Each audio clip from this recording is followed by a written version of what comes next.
The Great Hall of Nexus Prime buzzed with the voices of a dozen different species. Ambassador Zixtar adjusted her breathing apparatus and walked toward the central platform.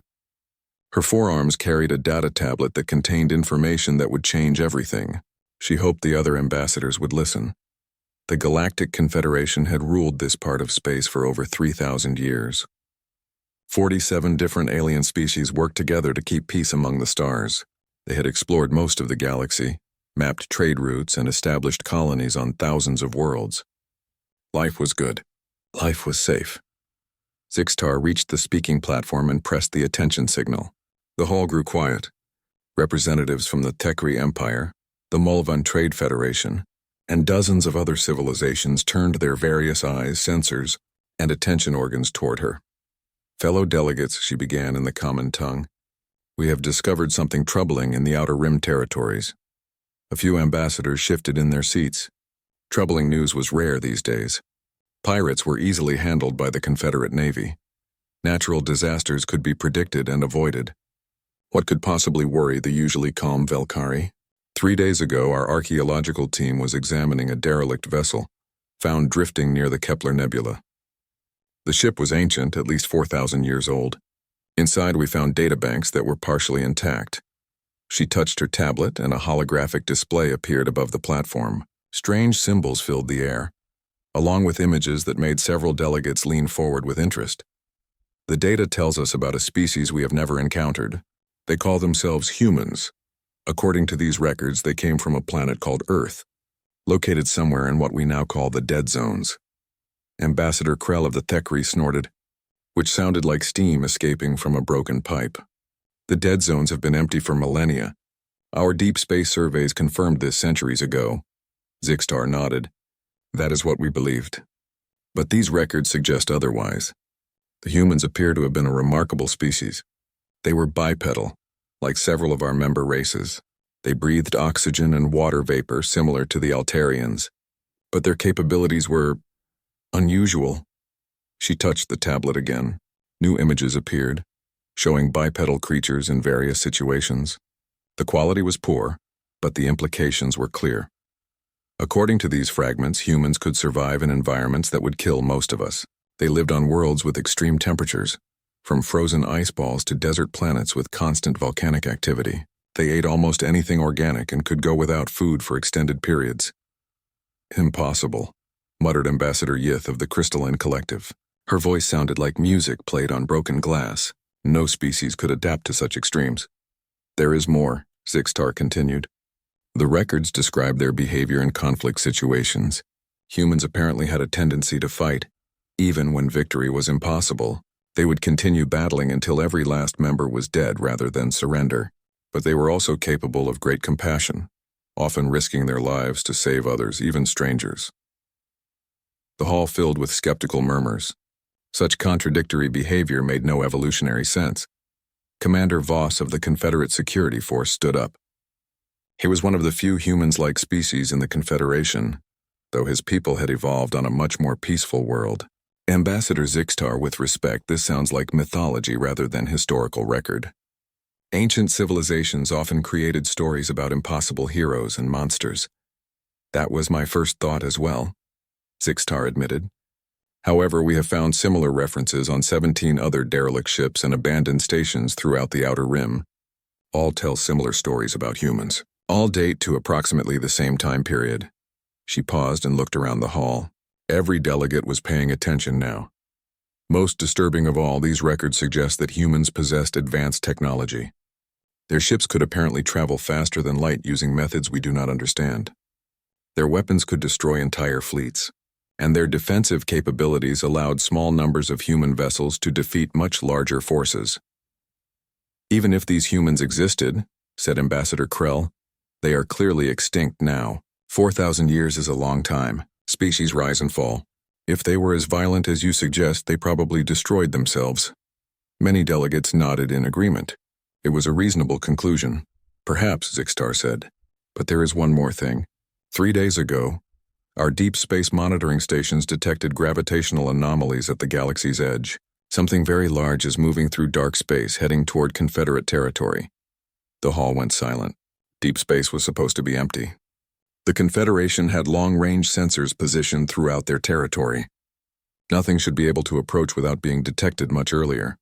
How large? Asked Commander Voss. The gravitational readings suggest multiple massive objects, possibly artificial constructs. The pattern is consistent with a large fleet of ships. From which direction?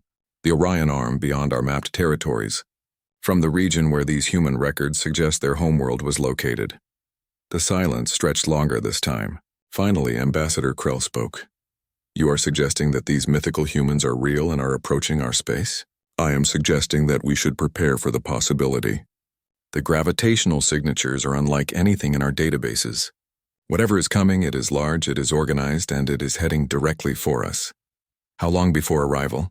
Asked Commander Voss. Zixtar consulted her tablet.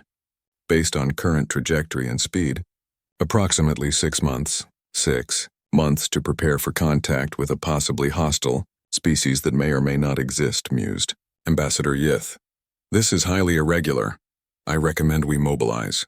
The First Fleet, said Commander Voss. If these humans are real and as dangerous as the records suggest, we should be ready for conflict.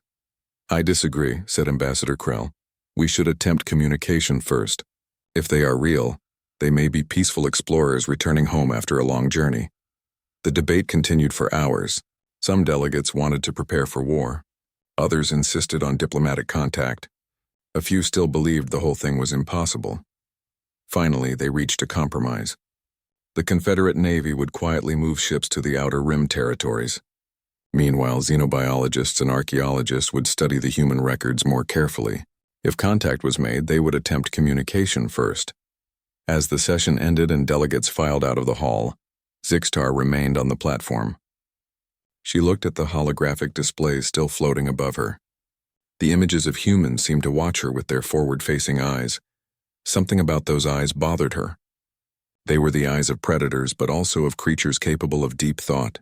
Most species in the Confederation had evolved from prey animals. They were cautious, cooperative, and preferred to avoid conflict. But these humans appeared to be different. They looked like they were used to being the hunters, not the hunted. And if the records were accurate, they were very good at it. 6 months seemed like a long time, but Zixtar suspected it would pass very quickly. She gathered her materials and walked toward the exit. Behind her, the holographic humans continued to stare into space with their predator eyes, as if they were already watching the Confederation and planning their next move. The galaxy was about to discover whether myths could bleed. Dr. Kenthala could not sleep. For 3 weeks she had been studying the human records, and every new discovery made her more uneasy. Her laboratory on Research Station Alpha was filled with holographic displays showing fragments of data from dozens of derelict ships. She was a xenoarchaeologist, one of the best in the Confederation. She had spent her career studying dead civilizations, learning about species that had risen and fallen long before current galactic society existed. Usually, ancient species followed predictable patterns. They grew, they expanded, they either evolved into peaceful traders or destroyed themselves through war. Humans did not fit any pattern she knew. Computer, display human fragment 77 Alpha, she said. A new hologram appeared showing what looked like a battlefield. The image quality was poor, but she could make out bipedal figures moving through smoke and debris. They were carrying wounded comrades while still fighting off attackers. Most species would retreat when faced with such odds. These humans kept fighting. Cross-reference with fragment 12 Beta. Another image appeared beside the first. This one showed humans working together to build some kind of shelter. They were sharing food with smaller, weaker creatures that appeared to be from a different species entirely. The same beings who fought like demons were showing kindness to strangers. Kenthala rubbed her compound eyes with 2 of her 6 hands. Nothing made sense. Warrior species were typically selfish and aggressive toward everyone. Peaceful species were usually cooperative but avoided conflict. Humans seemed to be both at the same time. Her communicator buzzed. Dr. Kenthala, you have a priority message from Deep Space Monitor Station 7. She activated the communication link. The image of Commander Roth appeared, his insectoid features showing clear signs of stress. Doctor, we have an update on those gravitational anomalies. The objects are definitely artificial, and they are much larger than we first thought. How much larger? Our best estimates suggest at least 2,000 individual objects. ranging from small escort vessels to massive constructs over 5 kilometers in length. They are traveling in perfect formation at approximately 15% of light speed. Kenthala felt cold fluid pumping through her circulatory system. 2,000 ships? That is larger than the entire Confederate Navy. It gets worse. We have been trying to get better sensor readings, so we sent a stealth probe closer to the formation. The probe managed to get within sensor range before it was detected and destroyed. Destroyed? I thought you said it was a stealth probe. It was. Whatever destroyed it used weapons technology we have never seen before. The probe simply vanished from our sensors. No energy discharge, no debris. It was there, then it was not. Kenthala stared at the communication screen. Did the probe transmit any data before it was destroyed? Yes, and that is why I am contacting you directly. Commander Roth's image flickered as he transferred files. The probe got close enough to analyze the hull composition and design of several ships. The results match theoretical specifications found in your human fragments. The files appeared on Kenthala's workstation. She opened them quickly, her 6 hands working across multiple interfaces. The data showed angular, aggressive ship designs unlike anything in Confederate databases. The hulls were made of materials that seemed impossible to manufacture, stronger than anything currently known. But most disturbing were the energy signatures. The ship's power sources were generating massive amounts of energy using completely unknown technology. According to the readings, a single human ship could power an entire Confederate colony. Commander, has this information been shared with the Confederate Council? I transmitted a full report 1 hour ago. They are calling an emergency session. After ending the communication, Kenthala returned to her research with new urgency. She began cross-referencing every human fragment in the database, looking for clues about their technology, their society, their intentions. What she found made her more worried. Fragment after fragment showed the same pattern. Humans were incredibly advanced, but they used their technology primarily for war. They had weapons that could crack planets. They had ships that could travel between stars in days rather than months. They had defensive systems that could protect entire fleets from attacks that should have destroyed them. But they also showed remarkable restraint. In several fragments, humans had clearly possessed the ability to completely destroy their enemies, but had chosen not to. They seemed to prefer victory through superior tactics rather than overwhelming force. Computer, analyze all human fragments for references to their governmental structure. The computer worked for several minutes before responding. Insufficient data for complete analysis. However, fragments suggest a military-based hierarchy with democratic elements. References to Colonial Defense Force and Terran Command appear frequently. Define Colonial Defense Force. Based on context, appears to be a military organization responsible for protecting human settlements and territories. References suggest both defensive and offensive capabilities. Kenthala felt her breathing quicken. If the approaching ships belonged to something called a Colonial Defense Force, that implied there were human colonies somewhere. But where? The Confederation had mapped most of the galaxy. There were no unknown civilizations capable of fielding such a massive fleet, unless they were hiding in the dead zones. The dead zones were regions of space that appeared empty on all sensors. They contained no stars, no planets, no resources worth harvesting. The Confederation had surveyed them centuries ago and found nothing of interest. Most civilized species avoided them completely. But what if the zones only appeared dead? What if someone had technology capable of hiding entire fleets, entire civilizations, from Confederate sensors? She opened a new research file and began analyzing gravitational data from the dead zones over the past 1,000 years. It took hours, but gradually a pattern emerged. Tiny gravitational fluctuations that had been dismissed as sensor errors. Energy readings that had been classified as natural phenomena. When viewed together, they suggested regular movement of massive objects through supposedly empty space. Someone had been using the dead zones as highways, traveling back and forth for centuries without being detected. Computer. Estimate time to arrival for the approaching fleet based on current trajectory. Approximately 4 months, 2 weeks, 4 months. The Confederation had 4 months to prepare for contact with a species that possessed superior technology, superior tactics, and had apparently been watching them for an unknown length of time. Kenthala activated her emergency communicator and sent a priority message to Ambassador Zixtar and the Confederate Council. Her report was simple but terrifying. The humans were real. They had been hiding in the dead zones for centuries, possibly millennia. They possessed technology far beyond anything the Confederation could match. They had been watching and learning about Confederate capabilities while remaining completely undetected, and they were coming home. As she finished her report, Kenthala looked once more at the holographic displays surrounding her laboratory. Images of human warriors, human builders, human ships filled the air. In every image, those forward-facing predator eyes seemed to be staring directly at her. She had spent her career studying dead civilizations, but for the first time she was studying a civilization that was very much alive and heading straight for Confederate space. The myths were becoming reality, and reality was going to be much more dangerous than anyone had imagined. The human fleet dropped out of faster-than-light travel at exactly 800 hours, Confederate Standard Time. Admiral Sarah Chen stood on the bridge of the TCDF Retribution, watching her tactical display as 2,000 ships arranged themselves in perfect formation at the edge of Confederate space. She had been preparing for this moment her entire life. Every human had. For 4,000 years, her people had lived in the dark spaces between stars, building their strength, perfecting their technology, and waiting for the day they could reclaim their birthright. "Admiral," said Commander Torres, her tactical officer, "all ships report ready status. The Confederation has detected us and is mobilizing their forces." Chen nodded. "How long until their fleet arrives?" "Approximately 18 hours. Intelligence estimates they will field roughly 6,000 ships." "Good. We want them to feel confident." Chen turned to her communications officer. "Lieutenant Park, open a channel on all Confederate frequencies." "Channel open, Admiral." Chen looked directly into the camera that would broadcast her image across Confederate space. She had practiced this speech many times, but now that the moment had arrived, she felt the weight of 4 millennia of human suffering and determination. "This is Admiral Sarah Chen of the Terran Colonial Defense Force. We are humanity, and we have returned." She paused, letting those words sink in across thousands of worlds.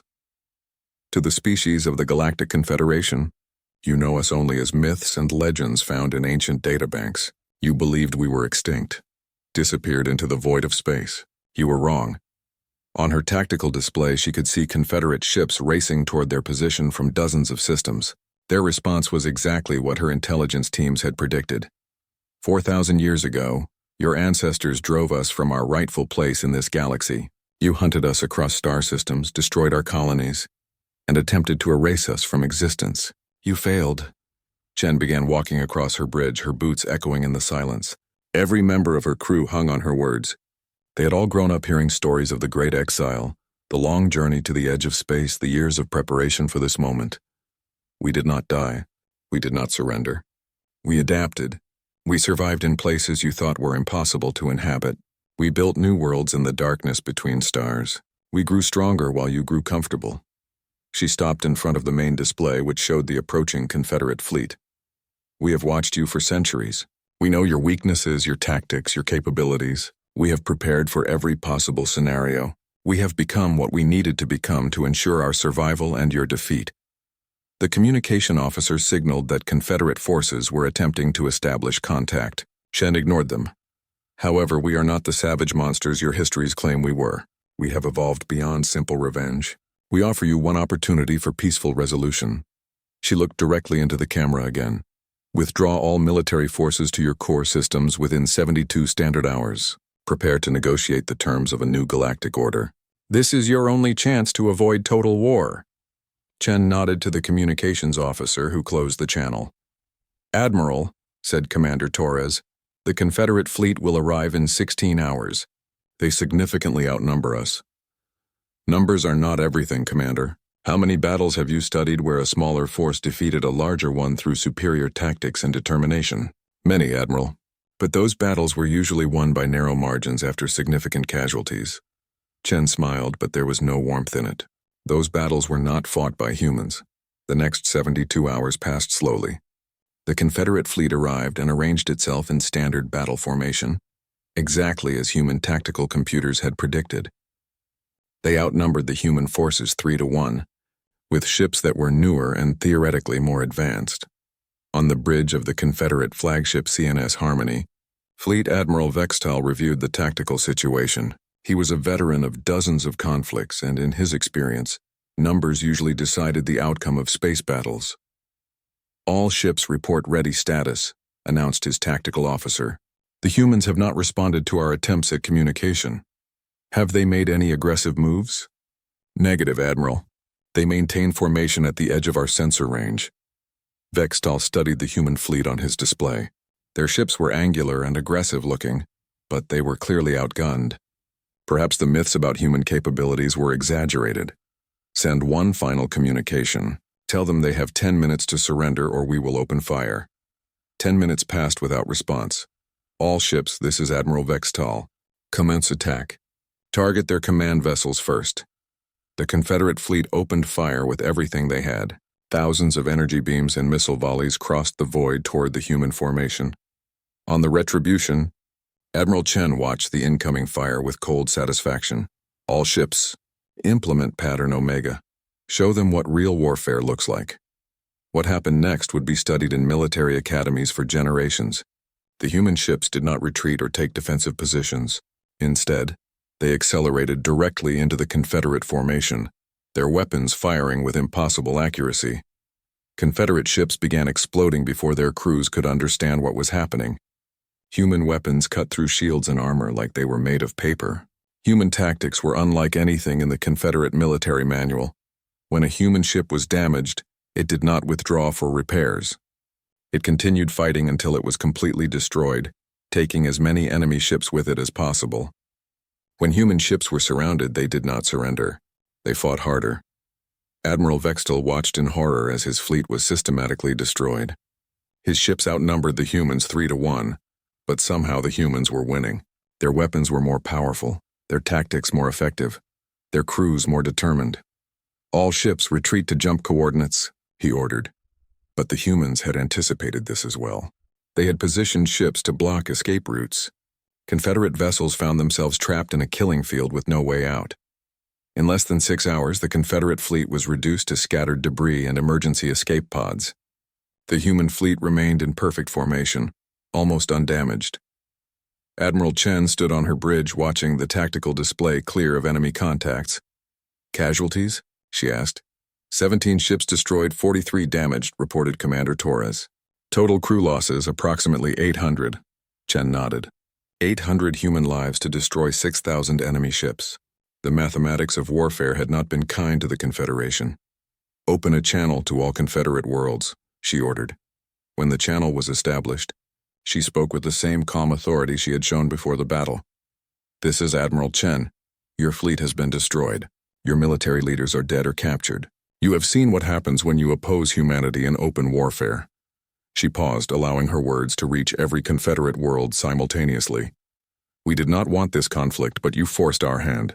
Now you understand that the myths about human capabilities were not exaggerated. If anything, they were conservative estimates.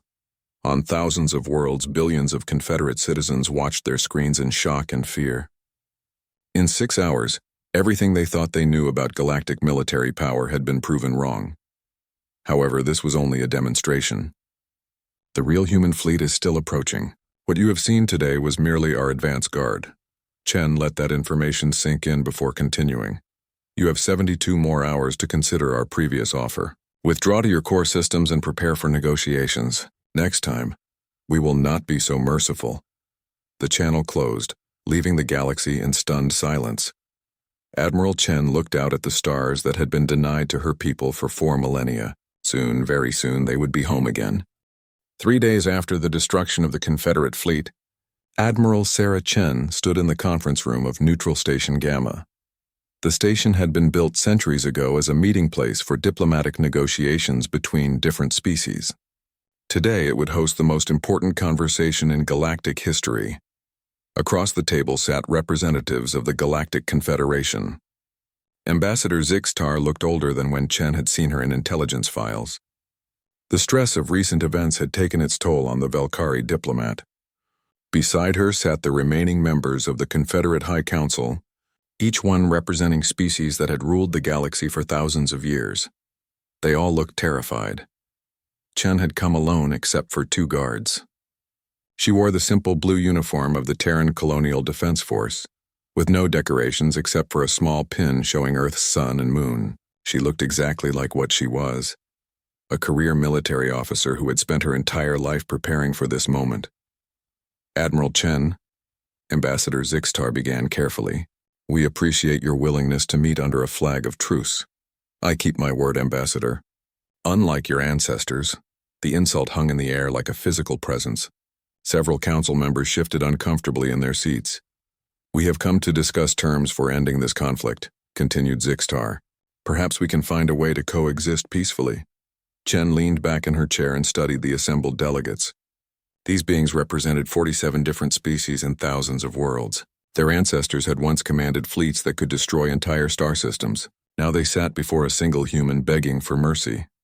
Before we discuss the future, Chen said quietly, let me tell you about the past, the real past, not the sanitized version in your history books. She activated a holographic projector that she had brought with her. Images filled the air above the conference table. 4,000 years ago, when humanity first achieved faster-than-light travel, we were explorers. We were excited to discover that we were not alone in the universe. We approached your ancestors with friendship and curiosity. The hologram showed human ships making peaceful contact with early Confederate vessels. The images were clearly ancient but well-preserved. Your response was to declare us a threat to galactic stability, not because we were aggressive, but because we were different. We expanded quickly. We adapted to environments that other species found impossible. We solved problems in ways that your people could not predict. New images appeared, showing the first conflicts between humans and Confederate forces. When we refused to limit our expansion to areas you considered appropriate, you formed an alliance specifically designed to contain us. When containment failed, you decided on a final solution. The hologram showed the systematic destruction of human colonies. Ships fleeing burning worlds, families separated as evacuation, transports launched under enemy fire. You called it the Purification War. The goal was simple, complete. Extinction of the human species. Ambassador, Zixtar's breathing apparatus made irregular sounds. Admiral, that was 4,000 years ago. None of us were alive then. We cannot be held responsible for the actions of our ancestors. Chen's expression did not change. Cannot be held responsible? Your entire civilization was built on the wealth looted from human worlds. Your core systems still use technology stolen from human colonies. Your most prestigious universities teach courses on the management of aggressive species that use humanity as the primary example of what should not be allowed to exist. She stood up and walked around the table, her boots echoing in the silent room. But you were correct about one thing. We were a threat to your vision of galactic stability. Do you know why? When no one answered, she continued. Because we represented change, evolution, progress. Your species had achieved a comfortable balance of power, and you wanted to maintain it forever. Humanity's rapid expansion and adaptation threatened that balance. Chen stopped walking and looked directly at Ambassador Zixtar. Your ancestors were not evil, Ambassador. They were afraid. They saw humanity's potential and realized that in a few centuries, we would dominate this galaxy not through conquest, but through simple superiority. So you attempted genocide to preserve your way of life. The hologram changed again, showing human ships fleeing toward the edge of the galaxy. The exodus looked desperate and chaotic. What your ancestors did not realize was that trying to exterminate humanity would only make us stronger. The weak died in the Purification War. The strong survived and reached the edge of the galaxy, where we found something your people never expected. What did you find? Asked Commander Voss quietly. Freedom. Space to grow without interference. Time to develop our full potential. And, most importantly, a common purpose that united every human survivor. Chen returned to her seat and looked around the table. We spent 4,000 years in the dark spaces between stars, building a civilization designed specifically to survive anything the galaxy could throw at us. Every human child grew up knowing that someday we would return to reclaim our birthright. We built ships that could fight outnumbered and win. We developed weapons that could penetrate any defense. We created a society where every citizen was a potential soldier, scientist, engineer, or leader as needed. The hologram now showed massive human installations hidden in interstellar space. Cities built inside asteroids, fleets being constructed in the darkness between stars. We also watched you, We studied your civilizations, your military capabilities, your political structures. We knew everything about you while you forgot we even existed. Ambassador Zixtar found her voice. If you have been planning revenge for 4,000 years, why are you offering negotiations now? Why not simply destroy us as we tried to destroy you? For the first time since the meeting began, Chen smiled. It was not a pleasant expression. Because revenge would be easy, Ambassador. Total destruction of the Confederation would take perhaps 6 months. But that would make us no better than your ancestors. She leaned forward, placing her hands on the table. Humanity has evolved beyond simple vengeance. We have learned that the best victory is one that creates something better than what came before. We do not want to rule over the ashes of dead civilizations. We want to build a new galactic order that prevents the mistakes of the past. What kind of order? Asked Ambassador Zixtar. One where species are judged by their contributions, not their political connections. Where expansion and progress are encouraged, not feared. Where conflicts are resolved through strength and wisdom, not committee meetings and bureaucracy. Chen stood up again, signaling that the meeting was ending. You have a choice to make. You can choose to fight us and be destroyed, like the fleet we eliminated 3 days ago. Or you can choose to submit to the new order and find your place in a galaxy where humanity sets the rules. What would submission involve? Asked Commander Voss.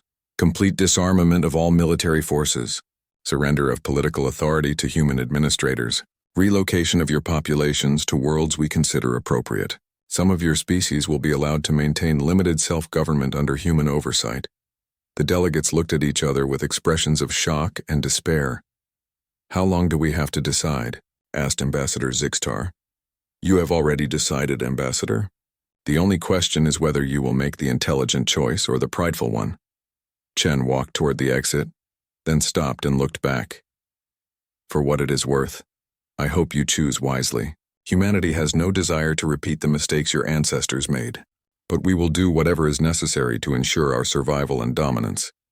The door closed behind her, leaving the Confederate delegates alone with their impossible decision. Outside the conference room, Chen's guards fell into step beside her as they walked toward the docking bay. How do you think they will respond, Admiral? Asked Lieutenant Morrison. Chen considered the question as they walked. Some will fight, some will surrender. All will eventually accept the new reality. Humans are home and we are never leaving again. 2 years had passed since the Confederate surrender. Ambassador Zixtar walked through the gardens of New Geneva Station, watching human children play alongside young aliens from a dozen different species. The sight still surprised her, even after all this time. When Admiral Chen had first presented the terms of human dominance, Zixtar had expected the worst. She had lived through the transition period, watching some species choose hopeless resistance while others submitted immediately. The Thekri Empire had fought for 6 months before their homeworld fell. The Crystalline Collective had surrendered without firing a single shot. But the reality of human rule had been far different. From her fears, she paused beside a fountain where human and alien children were laughing, together as they played some kind of water game. Their parents watched from nearby benches, humans and non-humans sitting together in casual conversation. Strange, is it not? Came a familiar voice behind her. Zixtar turned to see Admiral Chen approaching. The human leader looked relaxed in civilian clothes, though her military bearing never completely disappeared. Admiral Chen, I did not know you were on the station. Sarah, Chen corrected with a slight smile. We are not in a formal meeting, Ambassador. And yes, I am here for the quarterly review of integration programs. They stood together, watching the children play. You were right about one thing, Zixtar admitted. Humans are not the monsters our histories claimed. We are exactly what we need to be in any given situation, Chen replied. When facing extinction, we became warriors. When building a new civilization, we become administrators and teachers. When raising the next generation, we become parents and guides. A small Velkari child ran up to them, chasing a ball that had rolled away from the game. Chen bent down and handed it back with a gentle smile. The child thanked her in the common tongue and ran back to join the others. 2 years ago, that child would have been taught to fear humans as mythical monsters, Chen observed. Today she plays with human children as if it were the most natural thing in the galaxy. Zixtar nodded. The integration programs have been more successful than anyone predicted. But there are still those who resist the new order. There will always be resistance. Change is difficult, especially for species that enjoyed privilege under the old system, but resistance becomes harder to maintain when the alternative offers genuine benefits. They began walking along one of the garden paths. The station was one of dozens built by human engineers to serve as administrative centers for different sectors of what was now called the Terran Galactic Authority. Each station combined the best elements of human and alien architecture. "How many species have achieved full integration status?" asked Zixtar. 23 so far. Another 15 are in the advanced stages of the process. The remainder are still adapting to the new requirements. The integration process was typically human in its practical efficiency. Species that demonstrated loyalty and contributed valuable skills or resources earned increased autonomy and representation in the new government. Those that continued to resist found themselves with increasingly limited options. But unlike the old Confederation, the human system rewarded merit over political connections. A brilliant Altarian engineer could rise to positions of authority that would have been impossible under the previous regime. A Mulvan trader who developed new commercial routes might be granted administrative control over entire sectors. "What about the species that chose total resistance?" Zixtar asked, though she already knew the answer. The Thekri homeworld has been converted to a memorial park. The surviving population has been relocated to agricultural worlds where they can contribute to food production for the authority. They are treated well, but they will never again possess military or political power. Chen's tone was matter-of-fact, without pride or regret. The Thekri had chosen their fate when they refused to accept human supremacy. And the others? Similar outcomes. Species that cannot or will not adapt to the new order find themselves with very limited roles in galactic society. It is not cruel, but it is final. They reached a viewing platform that offered a panoramic view of the surrounding space. Dozens of ships moved between the station and nearby installations, carrying goods, people, and information throughout the human-controlled territories. The efficiency was remarkable. Under the Confederation, trade routes had been managed by committee with decisions taking months or years to implement. Human administrators made decisions quickly and adjusted policies based on results rather than politics. Sometimes, I wonder what would have happened if the Confederation had simply accepted human expansion 4,000 years ago, mused Zixtar. Chen considered the question seriously. "We would probably be partners rather than rulers.